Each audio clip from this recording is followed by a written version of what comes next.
라디오 문학관 세계 단편 소설 50선 루이제 린저 원작의 어두운 이야기 2부작 마지막 시간입니다.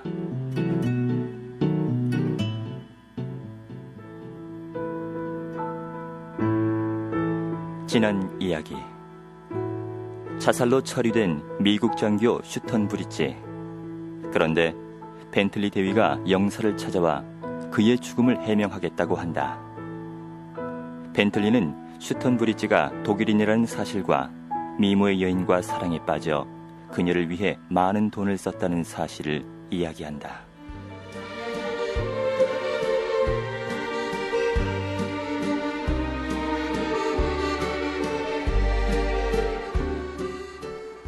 슈턴 브릿지는 여자가 배반하는 걸 두려워하지 않았습니다.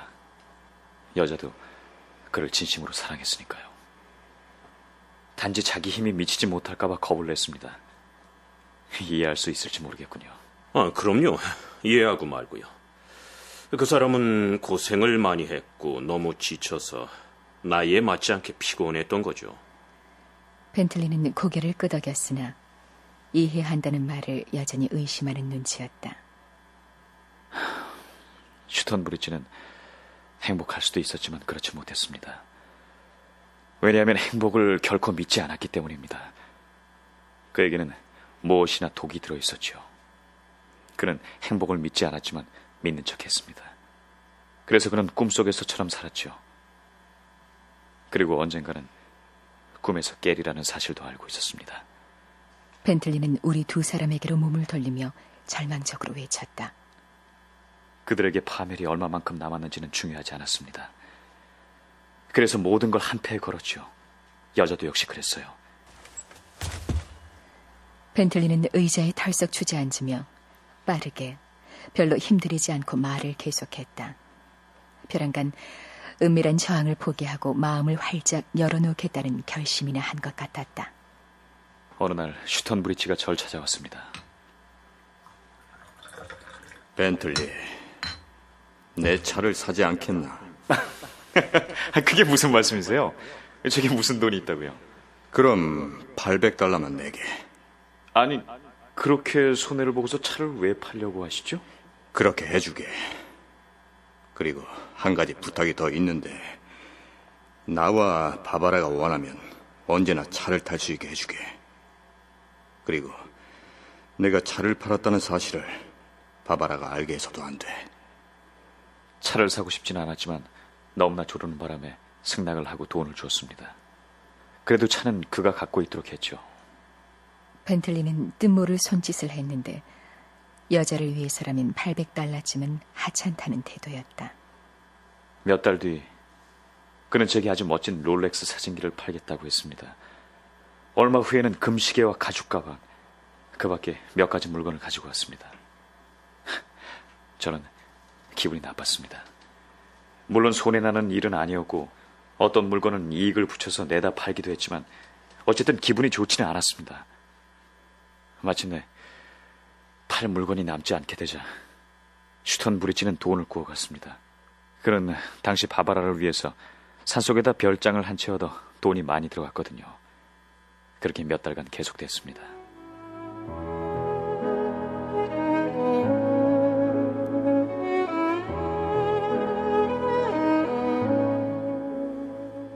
어느 날 바바라가 찾아왔습니다.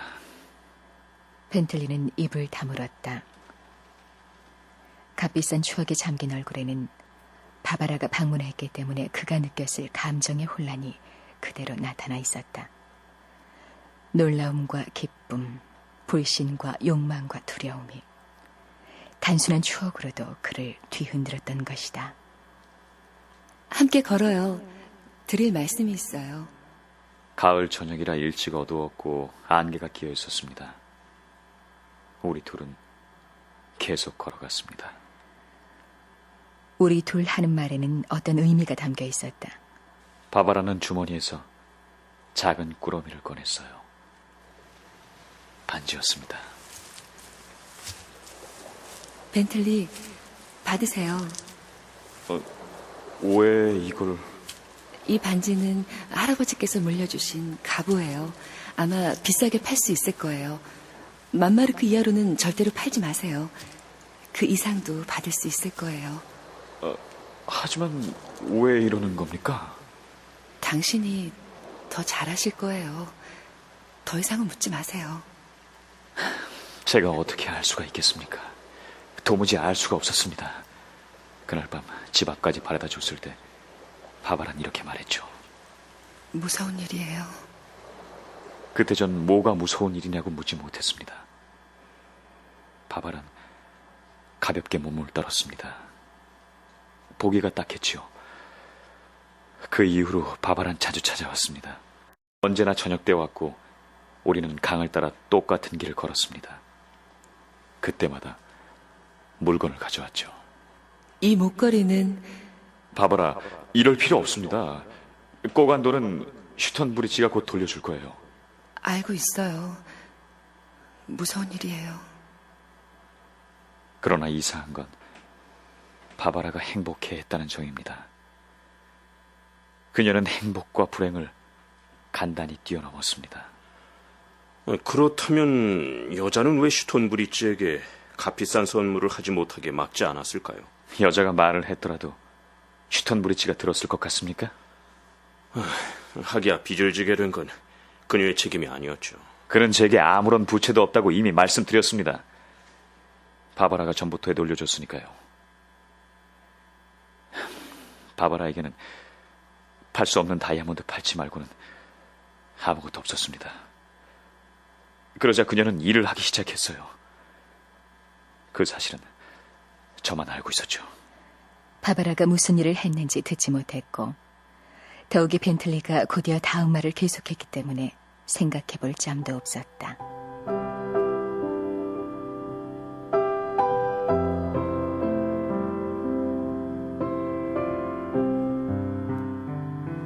그 후 슈턴 브리지가 두려워하던 일이 생겼습니다. 본토로 돌아가게 된 겁니다. 벤틀리는 말을 하면서 팔을 떨어뜨렸는데 슈톤브리지가 처했던 절망을 그 어떤 말보다 더 잘 나타내 주었다. 끝장이었습니다. 그렇다면 다른 직장을 찾아볼 수도 있지 않습니까? 나이가 너무 많았습니다. 그리고 어떤 직장에서나 미국 시민권을 얻은 지 10년 이상 된 사람만 원했죠. 그렇지만 그 때문만은 아니었습니다. 그는 직장을 구하려고 노력하지 않았어요. 왜 그랬을까요? 배가 10월 말에 떠나게 돼서 슈턴 브리지는 그때까지 남아있을 수 있었습니다. 하는 일 없이 4주일이나 배를 기다려야만 했죠.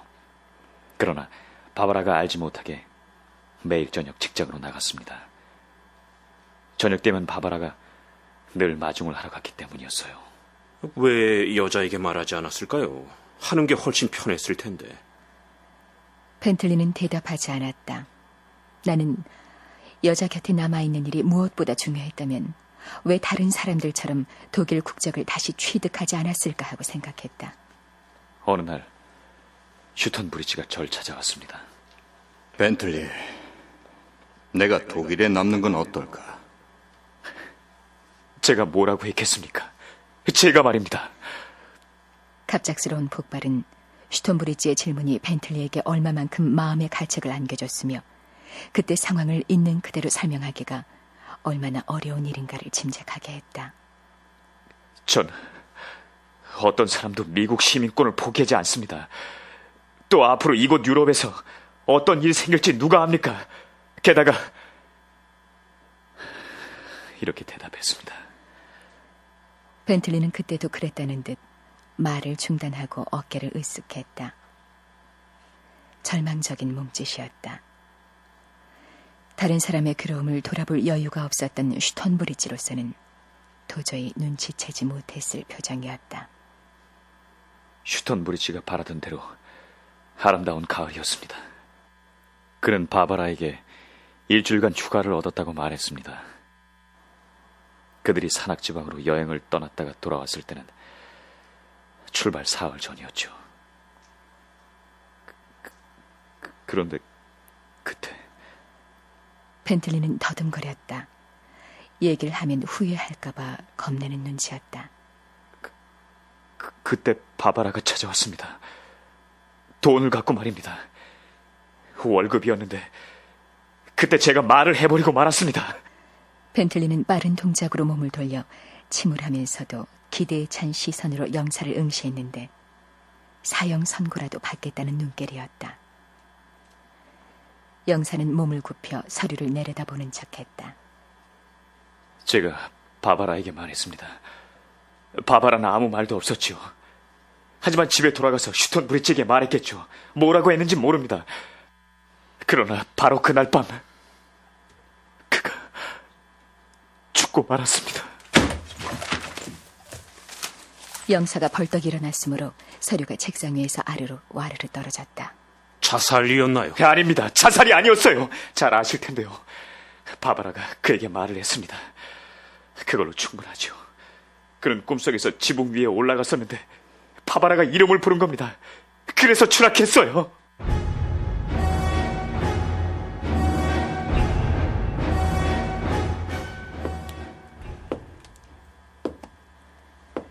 벤틀리는 무거운 걸음으로 영사에게 다가섰다. 마룻바닥에 울렸다. 그는 발을 늘어뜨리고 머리를 뒤로 젖힌 채 두 눈을 감고 걸음을 멈췄다. 자백한 죄인의 모습이었다. 남자가 바바라에게 이야기를 하지 않았다면 슈톤 브릿지는 어떻게 달라졌을까? 2, 3일 후면 모든 게 끝장이 나지 않았겠는가? 끝장을 2, 3일 앞당긴 게 남자가 저지른 잘못이라도 된다는 말인가? 저는 모든 일이 오리라고 예견했던 겁니다. 배에서 처음 슈턴 브릿지를 만났을 때 이미 그걸 알았습니다. 그러니 조치를 취했어야 합니다. 젊은이, 슈톤 브릿지는 희망이 없는 사람이었어. 그러니 더 이상 도와줄 수 없었던 거요. 이주민들이란 게 대개 그렇소. 강인한 힘을 상실하게 되면 조만간 향수병으로 죽습니다. 그러나 여기서 영사는 벤틀리를 흔들었다. 벤틀리는 여전히 눈을 감고 영사가 하는 말을 듣지 않는 것 같았다. 우리들 인간 모두가 다 무사히 인생을 살아가도록 지켜줄 수는 없어요. 인생이란 어떤 이들에겐 너무나 힘든 거니까. 슬픈 일이긴 하지만 당신에겐 죄가 없어요. 당신은 쓸데없는 생각을 하는 겁니다. 벤틀리는 우울한 듯 영사에게서 몸을 빼내었다. 마음씨 좋은 영사의 말은 그와는 너무나 동떨어져 있었다. 그는 골똘히 사념에 잠겨 우수와 기대에 가득 찬 시선으로 영사를 응시했다. 그런 다음 모자를 집어들며 중얼거렸다. 이젠 슈턴 브릿지가 왜 죽었는지 아셨으리라 생각합니다. 그 일에 대해 더 듣고 싶은 말씀이 있으시면 제게 연락을 해주십시오. 여기 전화번호가 있습니다. 그때 벤틀리가 걸어나가던 모습을 나는 절대로 잊지 못할 것이다. 자신에 찬 당당한 걸음이었다. 나는 위치도 있고 그를 불러세울 뻔했다.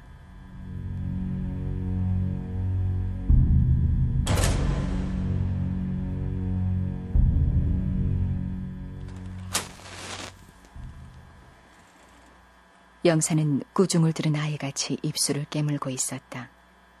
영사는 등을 돌려 담뱃불을 붙인 다음 말했다. 믿을만하군. 중요한 사건을 전부 외워뒀죠. 그걸 요약해서 써두세요. 경찰에 넘깁시다. 그걸로 이 사건은 끝난 걸로 봐야겠습니다. 그리고 어쨌든 바바라라는 여자를 신문해 볼 수는 있겠지. 안 됩니다. 예? 나는 처지도 있고 소리를 질렀다. 왜 안 된다는 겁니까? 그래봐야 신통한 걸 얻을 수 없을 겁니다. 벤틀리 표현을 빈다면 그런 일은 여자에게 좋은 것이 못 됩니다. 그리고 벤틀리는 틀림없이 진짜 이름을 대지 않았을 것 같아요. 젊은이가 왜 그렇게 조마조마하게 굴었는지 이해하겠어요? 이해하고 말고요. 그 사람은 여자를 사랑했어요. 그래서요. 나는 더 이상 말하기 어려웠다. 마치 벤틀리를 배반이라도 하는 기분이 들었기 때문이었다. 그러나 나는 어두운 이야기를 끝까지 밝히기 위해서는 말해야 했다. 벤틀리는 여자를 사랑했습니다. 그리고 틀림없이 슈톤브리지가 본토로 가길 바랬을 겁니다. 그녀가 설사 애인이 되기를 거부한다고 해도 혼자 남아있으면 자연히 벤틀리와 가까워지겠죠. 그는 그걸 간절히 바란 거예요. 그녀에게 슈톤브리지가 떠나야만 한다는 얘기를 했을 때 아기가 전혀 없었던 건 아니죠. 그는 어떤 일이 벌어질지 분명히 알고 있었으니까요. 그는 젊고 경험은 없었지만 재산이나 물건을 탐냈어요. 그걸 어쩌면 슈톤브리지가 죽어야만 했죠. 그리고 여자를 얻기 위해 자기 판단대로 했습니다. 그게 그를 조마조마하게 만들었던 거죠. 좋아요. 좌우간 우린 그게 살인이 아니었다는 걸 알았어요. 그러니 그걸로 충분해요. 영사는 창문을 열고 담배꽁초를 멀리로 던져버렸다. 불쌍한 악마. 영사가 중얼거렸다. 그 말이 나를 두고 하는 건 아니었으나 누구인지 스스로가 알아내도록 그는 그 이상 아무 말도 하지 않았다.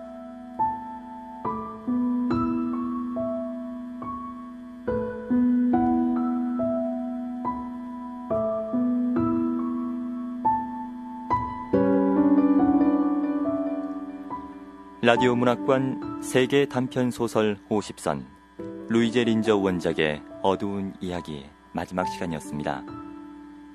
루이제 린저는 단아하고 간결한 문체와 번뜩이는 지혜 그리고 따뜻한 휴머니티로 독자들을 매료시킨 작가인데요. 오늘은 그의 단편 어두운 이야기의 주요 해설과 함께 이 작품을 올바로 이해하려면 어떤 점을 생각해봐야 할지 서울대 도고동문학과 임종대 교수의 도움 말씀 듣겠습니다. 루이제 린저의 소설은 전통적 독일 문학 작품처럼 철학적이거나 사변적인 이해를 요구하는 작품이 아닙니다.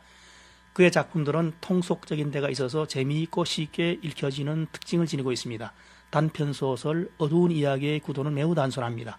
뮌헨에 있는 미국 영사관에 주독 미군 벤틀리 대위가 출두하여 최근 변시체로 발견된 스톤 브리지 소장과의 관계를 진술하는데 그 내용을 영사와 영사의 비서 겸 속기사로 등장한 1인칭 화자가 독자들에게 전달하는 형식을 취하고 있습니다.